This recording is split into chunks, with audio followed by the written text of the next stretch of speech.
அணி அணியாக தமிழக வெற்றிக் கழகத்தில் இணைய இருக்கிறார்கள்.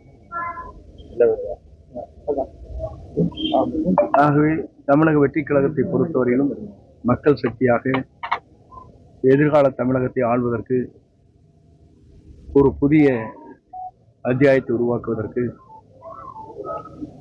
மக்கள் சக்தியோடு வெற்றிக் கழகத்தினுடைய தலைவர்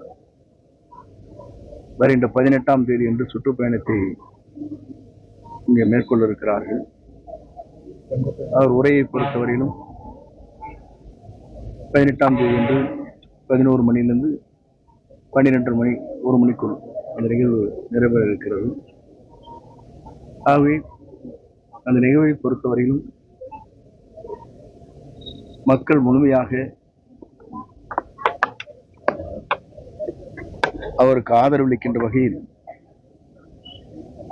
தமிழகம் முழுவதும் இன்று ஆர்ப்பரித்து கொண்டிருக்கிறார்கள். அந்த நிகழ்வாக பெருந்துறையிலே விஜயமங்கலத்திலே அது நடைபெற இருக்கிறது என்பதை மகிழ்ச்சியோடு தெரிவித்துக் கொள்கிறேன்.